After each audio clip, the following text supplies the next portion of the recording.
세상에 이 집보다 더 살기 좋은 주택 방식은 없습니다. 헐리우드 스타 디카프리오와 크레스턴도 이 방식의 몇 가지 요소들을 적용해서 집을 지었다고 하는데요. 그렇다면 살기 좋은 집이란 어떤 집일까요? 큰 집? 화려한 집? 아니면 편리한 집? 살기 좋은 집이란 주거 환경이 쾌적하고 유지 비용이 적게 드는 집이 아닐까 생각하는데요. 그런데 이 쾌적하다라는 말, 쾌적하기 위한 구체적인 조건들은 뭐가 있을까요? 저희가 또 사전에 쾌적하다를 검색해 봤거든요. 인체에 쾌감을 주는 기온, 습도, 기류, 복사열 따위를 잘 조합해서 신체와 정신이 편안하고 유쾌한 환경이라고 정의를 하고 있더라고요. 제가 오늘 소개해드릴 주택 방식은 방금 이야기한 바로 이 쾌적함이라는 조건들을 완벽하게 충족하는 집입니다. 그건 바로 패시브하우스입니다. 유럽에선 이미 오래전부터 주목해서 적용하고 있고 우리나라도 건축이나 부동산 종사자분들 사이에서는 이미 언급이 되고 있는데요. 하지만 아직도 많은 분들에게는 생소하거나 오해가 있기도 한 개념이기도 해요. 아주 놀라울 정도의 쾌적함을 제공하지만 아무나 지을 수도 없는 패시브하우스. 제가 오늘 이 영상 하나로 패시브하우스의 핵심 요소들과 명확한 근거를 처음부터 끝까지 확실하게 정리해 드릴게요. 그럼 먼저 패시브하우스가 정확히 뭘까요? 패시브하우스의 시초인 독일의 패시브하우스 협회는 패시브하우스를 전통적인 기계 냉난방 설비, 그러니까 에어컨이나 히터 없이 여름철과 겨울철에 쾌적한 실내 환경을 제공하는 건물이라고 정의를 합니다. 어떤 인위적인 에너지 공급 없이도 여름에 시원하고 겨울에 따뜻한 쾌적한 실내 온도를 유지하려면 최대한 집의 내부와 외부 간의 열의 이동을 차단해서 내부의 온기나 한기를 오랫동안 유지를 해야 되는데요. 쉽게 말하면 보온병과 같은 집을 짓는다고 이해하시면 됩니다. 일반적인 주택이 그냥 주전자라면 패시브하우스는 큰 보온병으로 비유를 하곤 하는데요. 뜨거운 물을 유지하기 위해서 물을 끓이거나 온장고에 넣는 인위적인 에너지 공급을 해줘야 하는 방식이 일반 주택, 액티브 하우스라면 패시브하우스는 보온병에 그저 뜨거운 물을 담아두기만 해도 온도가 유지되는 것과 같은 이치입니다.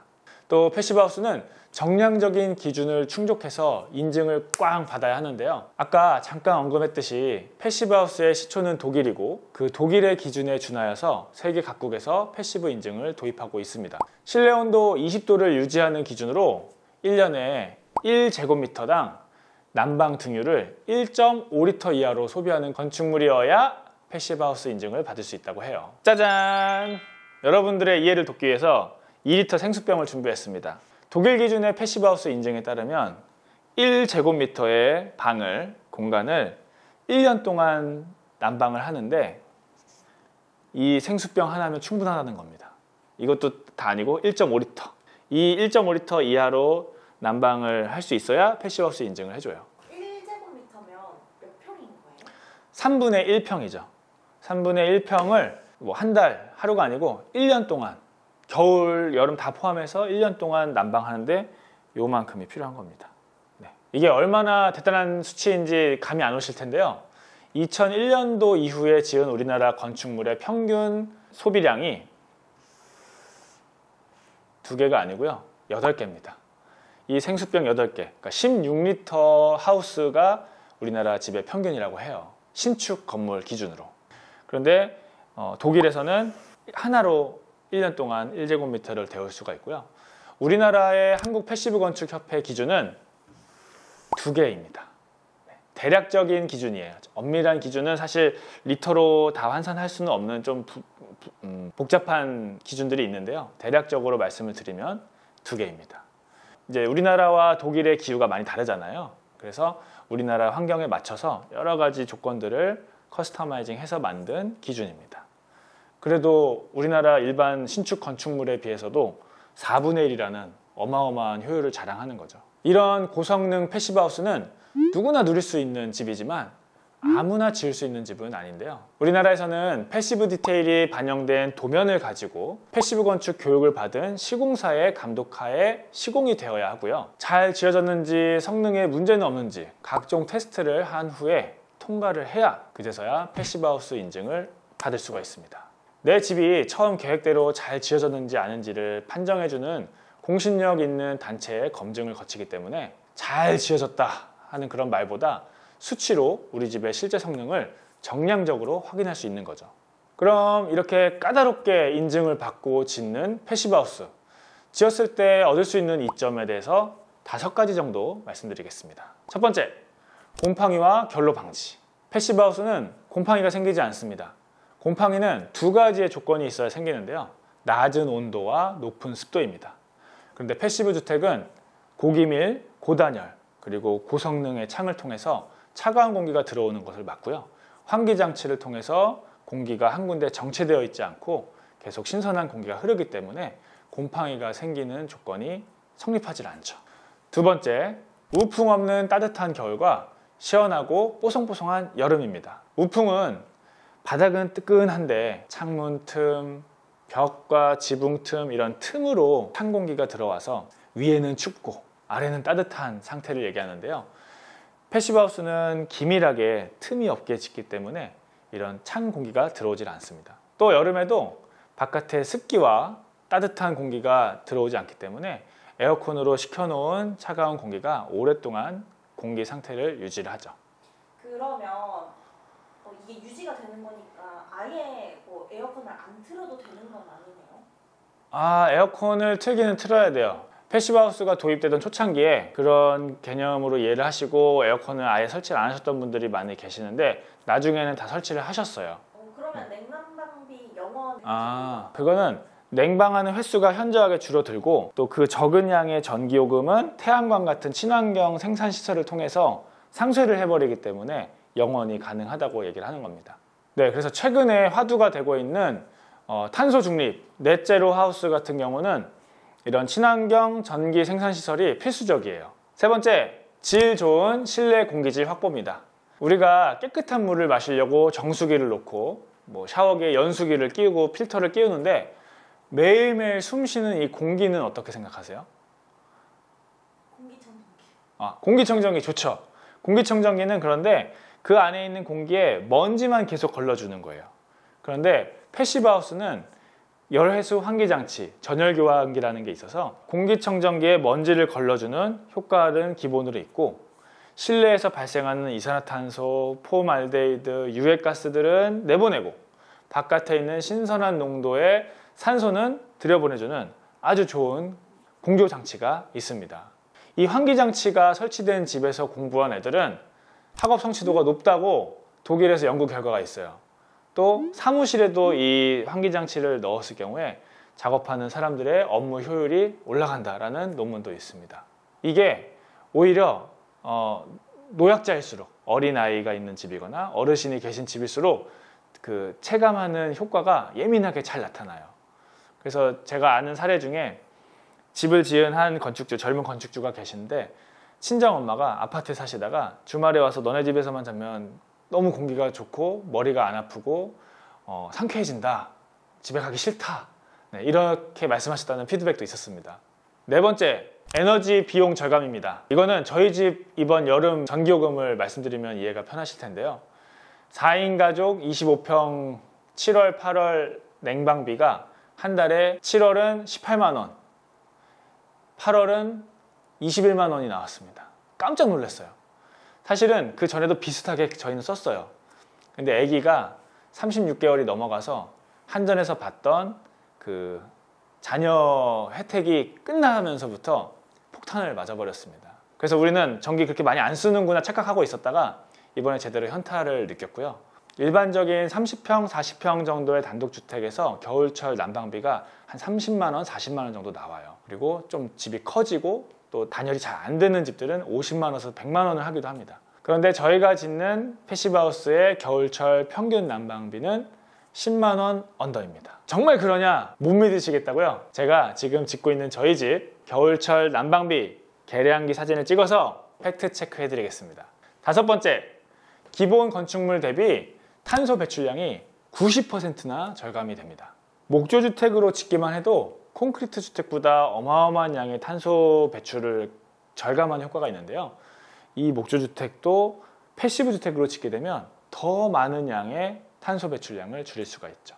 주로 겨울철에 발생하는 난방에서 이 탄소가 많이 발생을 하는데요. 겨울철에 태양으로 최대한 열을 많이 받아서 그거를 최대한 지키는 개념의 주택이기 때문에 화석연료 사용량이 현저하게 줄어듭니다. 그래서 그 집에 단순히 살기만 해도 탄소 배출량을 줄이고 지구를 지키는 데 일조할 수 있는 그런 친환경적인 집입니다. 그러면 패시브하우스는 이런 장점만 있느냐? 많은 분들이 걱정하시는 단점도 있습니다. 첫 번째, 디자인이 너무 복잡하고 화려한 건축물은 조금 제약이 있습니다. 뭐 가우디 성당처럼 막 솟아있고 뻗어있고 물결치고 이런 예술작품 같은 건축물들은 애초에 이런 패시브적인 접근보다는 미적인 관점에서 가치를 둔 건물이기 때문에 패시브 주택이랑 조금 거리가 있고요. 하지만 일반적인 예쁜 집, 인스타그램에서 본 예쁜 집, 이런 집들은 패시브 주택으로 충분히 구현이 가능합니다. 패시브 주택의 형태가 간결할수록 에너지에 유리하다 라는 장점이 있어서 그렇지 모든 집이 다 우유곽같이 지어야 되는 건 아니에요. 우유곽 같으면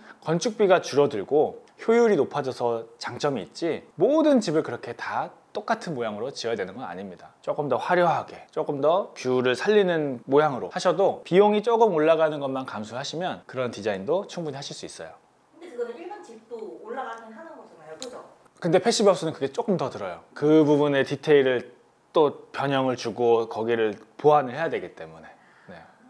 두 번째, 초기 비용이 많이 든다는 점인데요. 아무래도 고기밀, 고성능의 집을 짓다 보니까 비용이 조금 올라가긴 합니다. 대략적인 예산으로 평당 한 100만 원 정도가 올라간다고 보시면 되는데요. 30평 기준으로 한다고 하면 3천만 원이에요. 근데 이 금액은 내가 매달 덜 내는 그 비용을 누적을 하면 한 8년에서 10년 정도면 회수가 되는 금액입니다. 에너지 소비가 많은 세대라면 빠르면 5년 안에도 회수가 가능합니다. 뭐 전기차도 타고 태양광도 있고 그런 식으로 화석연료가 하던 것들을 대체하는 부분이 많을수록 회수 기간은 짧아지죠. 그리고 그 10년 뒤에는 오히려 돈을 버는 흑자를 내는 집이 됩니다. 네, 그리고 저는 개인적으로 이런 비용적인 측면뿐만이 아니라 사용자의 그 경험, 그 시간에서도 굉장히 가치가 있다고 생각을 하는데요. 이 회수를 한다는 그 10년 기간 동안 어떤 집은 여름에 찝찝하고 덥고 습하고 겨울에는 우풍을 지내고 이런 불쾌한 경험을 하면서 10년을 보내고, 패시브 주택에 사는 건축주는 쾌적하고 편안하게 그 10년을 보내게 됩니다. 10년이라는 시간이 주는 쾌적한 생활과 그로 인한 건강한 정신과 이 육체는 초기 비용 회수라는 금액적 가치를 훨씬 뛰어넘는 가치라고 생각이 들어요. 또 부차적으로 사고 팔 때에도 패시브 인증주택이 점점 유리해지고 있는데요. 탄소 중립이 점점 강화되고 있는 이런 시대적인 정책적인 흐름에서 이익을 얻을 가능성이 높아집니다. 전에도 여러 번 말씀드렸듯이 지자체별로 세제 혜택을 주는 지자체들도 있고요. 제가 최근에 어떤 기후 관련 국가 연구기관에서 근무하시는 건축주님이랑 상담을 한 적이 있는데요. 이분도 비용이 조금 더 들더라도 건물을 패시브 건축물로 짓고 싶어 하셨습니다. 정책의 방향을 아시고 실무에서 가까이 보시는 분이 돈을 더 들여서라도 패시브 주택을 지으려고 한다는 건 뭔가 의미하는 바가 있겠죠? 네, 패시브 하우스에는 이런 장단점들이 있는데요. 패시브 하우스에는 꼭 필요한 5가지 필수 요소가 있습니다. 첫 번째는 남쪽으로 낸 크고 많은 창이에요. 햇빛을 겨울철에 최대한 많이 받아들여야 되기 때문에 남쪽으로는 큰 창을 여러 개, 반대로 북쪽으로는 창을 작게 적게 배치를 해야 됩니다. 두 번째, 밀폐력과 유리 성능이 좋은 고성능 창호입니다. 짜잔! 창호도 이번에 준비해봤습니다. 우리가 아파트에 좋다고 하는 그 이중 창호보다 성능이 더 좋은 시스템 창입니다. 왜 그러냐면 아파트 창은 이렇게 슬라이딩 방식으로 열리잖아요. 그래서 그 구조상 그 레일이 있기 때문에 그 레일 사이로 틈이 있어요. 그래서 거기로 바람이 세게 불거나 또 온도 차이가 크거나 할 때는 그 누기가 있습니다. 그런데 이 시스템 창은 이 창이 그 락앤락 같은 밀폐 용기 있잖아요. 그 밀폐 용기처럼 고무 패킹이 사면으로 있어서 이걸 딱 닫으면 이 패킹에 딱 밀착이 되면서 비, 공기, 소음이 완벽하게 차단이 됩니다. 그리고 이 유리도 3중 유리예요. 그리고 이 안에 아르곤가스라든지 로이 코팅이라든지 로이 코팅도 두 면에 코팅이 돼요. 그리고 또 이 창호는 창호의 몸체 프로파일을 보시면 이렇게 각 실이 여러 개가 있습니다. 이걸 이제 격벽이라고 하는데, 챔버라고 하는데요. 이 챔버가 칸이 많이 나눠져 있을수록 창호의 성능이 좋은 거예요. 공기가 흐르지 않는 밀폐되어 있는 공기가 열의 이동을 점점 이렇게 완화시켜주는 역할을 합니다. 일반적인 우리나라 창호들 같은 경우는 이 챔버가 4개, 뭐 5개 정도인데 시스템 창호는 6개, 7개 정도가 있어요. 엄청 좋은 새 아파트인데도 그 유리창에 추워가지고 뽁뽁이 붙이고 하는 풍경들 분명히 보셨을 텐데요. 엄청 비싼 집을 그렇게 사놓고서 그냥 그 저렴한 임시방편으로 난방을 하는 모습을 한 번쯤은 생각해 봐야 되지 않을까 싶습니다. 좋은 창호 쓰자고요. 세 번째, 물과 열이 셀 틈이 없는 고단열, 고기밀입니다. 여러분, 겨울철에 열화상 카메라로 아파트 찍은 거 본 적 있으신가요? 겉으로 보기에는 아무렇지 않지만 열화상 카메라로 보면 그 콘크리트가 있는 부분은 빨갛게 계속 열이 새어나오는 것을 볼 수가 있습니다. 아파트는 구조적으로 외단열이나 중단열의 개념이 없습니다. 아파트를 하려면 건물 외벽에서 큰 비계를 만들고 다 작업을 해야 되는데 그렇게 하면은 남는 게 없거든요. 단열을 한다고 해도 확장할 때 안쪽에다가 단열재를 붙여서 단열을 하긴 하지만 베란다에 단열을 하지 않으면 단열이 없는 구조나 마찬가지예요. 그렇기 때문에 실내 열이 콘크리트 벽을 타고서 다 빠져나가는데요. 내단열은 바깥에 붙이는 외단열보다 효과가 많이 떨어집니다. 누수도 물이 새는 원인을 찾아야지 새고 있는 그 끄트머리를 막아봤자 소용이 없잖아요. 또 방수를 하더라도 처음에 들어온 데서 원천적으로 막아야 물이 막히는 거지 밖에서 새고 있는데 안쪽에서만 막는다고 해서 다 막히는 게 아니잖아요. 내단열과 외단열도 바깥에서 단열을 해야 그 에너지 손실을 최소화할 수 있는 겁니다. 패시브 하우스는 실내에 있는 열이 바깥으로 빠지지 않도록 열교가 있는 부분을 다 막고 또 건물의 창호 틈, 벽 틈, 문 틈, 천장, 지붕 틈 이런 틈들을 다 기밀하게 막아서 밖에서 열화상 카메라를 찍었을 때 파랗게 보입니다. 그 말은 안에서부터 밖으로 나오고 있는 열이 없다는 거죠. 다음 네 번째, 열외수 환기장치입니다. 방금 말씀드린 고단열, 고기밀, 또 성능 좋은 창 이런 거를 설치하고 나면 실내가 평상시보다 더 빨리 오염이 됩니다.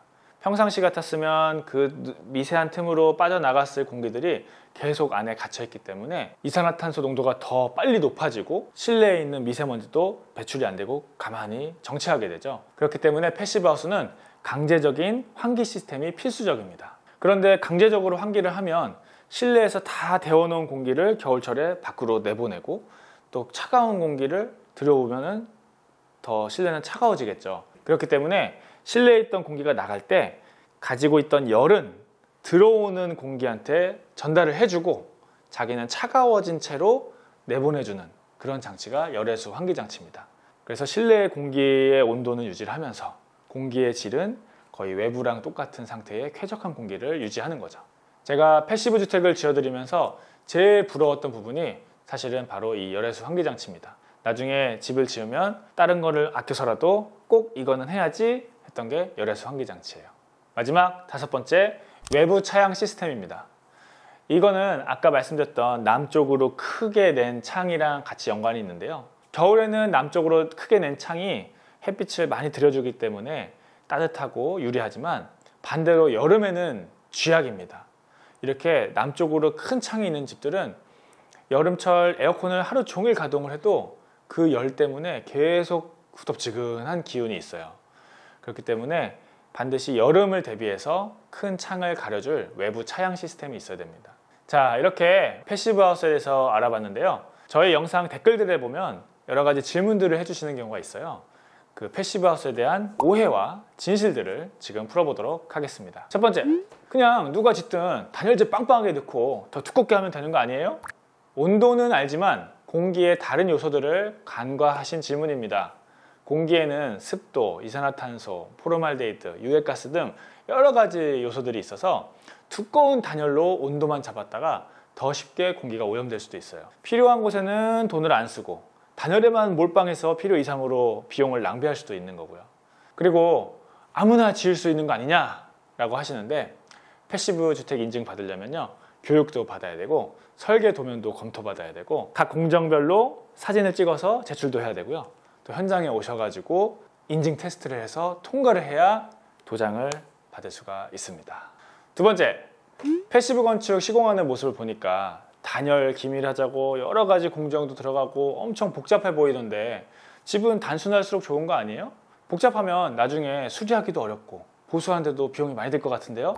나중에 수리하고 보수할 일이 없게 하기 위해서 복잡해 보이는 그 공정들을 하는 겁니다. 집이 하자가 발생하는 대부분의 이유가 단열, 누수, 그리고 습기 컨트롤 실패로 인한 곰팡이가 제일 크거든요. 이런 부분들을 커버하는 디테일들을 하다 보니까 보시기에는 조금 복잡한 여러 가지 과정이 있는 것처럼 보일 수 있지만 어떻게 보면 AS가 가장 안 나는 집이라고 말씀드릴 수 있을 것 같아요. 그리고 혹시라도 하자 보수할 일이 생기더라도 뜯어보면 그렇게 복잡하진 않아요. 공정이 많으니까 조금 복잡해 보이는 거지, 오히려 패시브 주택은 구조체에 최대한 손상이 안 가도록 별도의 설비층을 두는 그런 장수명 주택에 필요한 디테일을 준수를 하고 있거든요. 그렇기 때문에 시공하는 과정이 조금 이제 뭐가 많아 보일 수는 있지만 실제적으로는 오히려 더 손이 안 가는, 하자가 잘 발생하지 않는, 유지보수가 편한 그런 집이라고 말씀드릴 수 있습니다. 자재들이 조금 수입하는 제품이다 보니까 고가인 점은 조금 있어요. 하지만 사용자가 늘고 건축주분들의 인식이 바뀌고 그렇게 수요가 점점점 늘기 시작하면 저희 영상에 나갔던 동화 구조용 보드 같이 그런 자재들의 국산화가 점점 일어날 걸 기대합니다. 예를 들어서 열애수 환기장치가 초창기엔 대부분 수입 제품만 사용했었거든요. 근데 요즘은 국내 유수 업체들이 고성능 환기장치들을 잘 개발해서 보급하고 있습니다. 세 번째, 기술력 있다고 그거 너무 비싸게 받는 거 아니에요? 상술 아닙니까? 아니요. 기본 스펙 주택이 훨씬 더 많이 남습니다. 더 빨리 끝나고요. 회전율도 좋아요. 패시브 주택은 손이 많이 가고요. 그만큼 공사 기간도 늘어나고 돈이 투입이 많이 됩니다. 돈이 만약에 더 된다면 아파트 대형 건설사들도 다 패시브로 지었겠죠. 사업적으로 접근하려고 한다면 패시브가 아니라 일반 스펙의 주택을 더 많이 여러 군데 빨리빨리 짓는 게 더 이득입니다. 그래서 시공사들 중에는 크게 두 성격으로 저는 보고 있는데요. 사업적인 성격으로 보는 회사들, 그리고 엔지니어링, 건축 쪽으로 좀 더 가치를 두는 회사들, 이 두 회사가 있습니다. 그래서 조금 더 사업적으로 하는 회사들은 더 많은 수익을 내는 방향으로 가고, 조금 더 좋은 퀄리티의 집을 짓고자 하는 회사들은 돈은 그렇게 막 빠르게 못 벌더라도 좋은 퀄리티의, 좋은 성능의 집을 짓는데 더 관심이 많죠. 일반 주택의 수익률을 패시브 주택에 그대로 대입하면 너무 고가가 되어서 접근 자체를 못할 정도가 되다 보니까 수익률을 조금 낮추더라도 건축주분들이 좀 더 다가갈 수 있고 하자 없이 쾌적한 집에서 살 수 있도록 하기 원하는 그런 마음이라고 봐주시면 됩니다. 유럽처럼 고성능의 집들이 더 많이 보급되고 그런 것들을 알아봐 주셨으면 하는 마음으로 추천드리는 거예요. 상술이 아닙니다. 네 번째, 제가 패시브 하우스 설계가 아니라 일반 설계로 도면을 만들었어요. 혹시 이것만은 꼭 넣어라 하는 패시브 하우스의 요소가 있다면 어떤 걸 추천해 주시겠어요? 네, 가성비로 짓기 원하시는 분들이 많이 물어보시는 내용이신데요. 뭐 일반 주택에 환기장치만 넣어도 돼요? 외단열만 붙여도 돼요? 네, 당연히 할수록 좋습니다.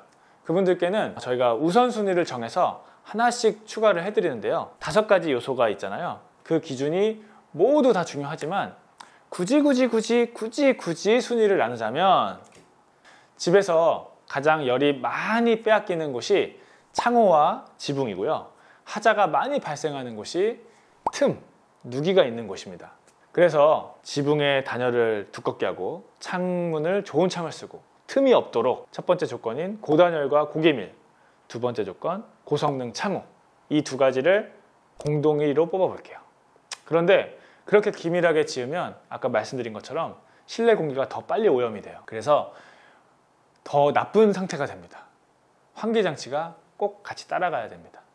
환기장치는 우리 집 공기 정수기예요. 그러다 보니까 열애수 환기장치가 같이 가야 돼서 공동 1위로 볼 수 있을 것 같아요. 고단열, 고기밀, 고성능 창호, 열애수 환기장치 3가지가 같이 1위고요.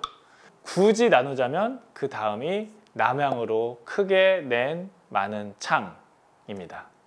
남향창이 아니면 겨울철 난방비에서 많은 차이가 있거든요. 해가 주는 온기는 난방비에서도 굉장히 큰 영향을 미치지만 감성적으로 집이 밝은 집이 되기 때문에 남쪽으로 큰 창을 많이 내기를 추천을 드립니다. 그런데 남쪽으로 큰 창을 내면 아까 말씀드린 것처럼 여름에 더워요. 겨울엔 득이었던 태양열이 여름엔 독이 됩니다. 그래서 스페인 같은 서부 유럽이나 이탈리아 같은 남부 유럽을 보시면 옛날 집들도 외부 덧창이 있어서 여름철 태양열 일사를 막아서 생활을 했습니다. 그래서 남향으로 난 큰 창, 많은 창과 함께 외부 차양이 함께 필수적으로 가야 돼요. 아니면 1m에 가까운 넓은 처마를 내밀어서 직사광선을 막아줘야 됩니다. 그래서 이 순위는 큰 남향창과 외부 차양을 공동 2위로 하겠습니다. 굳이 우선순위를 나눈다고 2개 정도로 나누는데요. 그렇다고 어느 하나가 빠지면 나중에 두고두고 아쉬워지는 게 패시브 하우스예요. 그래서 이런 고성능 창호, 고기밀, 덕트가 지나가는 환기장치, 외부 차양, 남쪽으로 내는 큰 창, 이런 거는 내가 나중에 돈이 있어도 추가하거나 바꾸기가 어려운 작업입니다. 집을 거의 다 해체를 해야 돼요. 그런데 우리가 흔히 돈을 많이 쓰는 인테리어적인 요소들, 뭐 세라믹, 상판, 히든도어, 이런 것들은 돈이 있으면 나중에도 얼마든지 추가하거나 바꿀 수가 있어요. 그렇기 때문에 집을 지을 때 조금 비용이 들더라도 제대로 5가지 요소를 다 갖춰서 하시는 게 길게 보면 이득이고 만족도가 높아집니다. 지금 편집하다가 또 다른 질문이 하나 들어와서 찍었습니다. 패시브 주택은 목조 주택만 가능한가요? 그리고 큰 평수도 패시브 주택을 할 수 있나요? 라고 궁금해 하셨는데요. 목조만 가능하지 않고요. 콘크리트도 당연히 가능합니다. 그리고 오히려 철근 콘크리트가 기밀을 잡기에는 더 좋아요. 그래서 콘크리트도 패시브 주택을 하실 수가 있고요. 큰 평수도 자재만 더 많이 들어갈 뿐 똑같이 패시브 주택을 만들 수가 있습니다. 오히려 작은 집들이 그 안에 들어가 있는 공기의 양이 작기 때문에 작은 구멍이나 뭔가 이렇게 덜 된 부분이 있을 때 치명적으로 딱 티가 나고요. 큰 집들은 그 안에 있는 완충할 수 있는 그 공기라고 할까요? 네, 그 면적이 넓기 때문에 혹시라도 사람이 하다 보니까 조금 이렇게 덜 된 부분이 있더라도 치명적인 문제로 나타나거나 할 가능성이 적어요. 그래서 오히려 기밀 성능도 큰 집들이 조금 더 잘 나오고 하는 경향이 있습니다. 그래서 목조주택이든 콘크리트든 철골 주택이든 패시브는 다 가능하다. 그리고 평수도 작은 평수든 큰 평수든 다 가능하다. 이렇게 말씀드리겠습니다. 네, 이렇게 패시브 하우스에 대한 각종 오해와 진실까지 풀어봤는데요. 이렇게 긴 시간 동안 구구절절 말씀을 드리는 단 한 가지 이유는 정말로 더 많은 건축주분들이 더 쾌적하고 좋은 환경의 집에서 사셨으면 하는 마음에서 말씀을 드렸습니다. 입지가 좋은 집, 화려한 집, 이런 가치들은 우리가 이미 많이 알고 있지만 사람이 몸이 편안하고 내 가족의 건강이 좋아지고 정신이 맑아지는 그런 쾌적한 집을 알고 누리는 사람은 우리나라에 정말 그 패시브 주택에 사는 극소수의 사람들만 경험을 하고 있거든요. 어차피 돈 들여서 집 지을 거 패시브 주택으로 지으셔서 좀 더 많은 분들이 편안한 주거 환경에서 생활을 하셨으면 하는 마음이 정말 진심입니다, 여러분. 제가 진짜 어느 정도로 추천하고 싶으냐면 저희 패시브 하우스 샘플 숙소 모델 하우스를 짓고 싶어요. 그래서 주말마다 오셔서 하루 주무시고 가시는 거야. 그래서 아침에 일어나서 쾌적하다. 조만한 방에 문을 꽉 닫고 주무시는 거야. 다음날 아침에 일어나셨을 때 그 상쾌함. 한겨울에 막 영하 18도 이런 날 오셔서 주무시고 에너지 소비량을 확인하시고 이런 거를 오셔서 직접 체험형 숙박 시설을 만들어서 모델하우스가 숙박 시설인 거죠. 이렇게 한번 경험을 해보시고 가시는 거를 하고 싶어요. 그렇게라도 해서라도 패시브 주택의 좋은 거를 좀 경험해드리게 하고 싶다. 제 진심입니다. 진짜 좋은데 패시브 하우스 참 좋은데 참 좋은데 참 좋은데 정말 좋은데. 그럼 지금까지 긴 이야기 들어주셔서 감사하고요. 다음에 또 다른 주제로 찾아뵙도록 하겠습니다. 들어가세요. 이거 어떻게 표현할 방법이 없네. 진짜 개그 하고 싶어. 개그 하고 싶어. 탄소 배출량이 90 난방비 계량 다시. 뭐라고? 연기구 연기구. 연기구.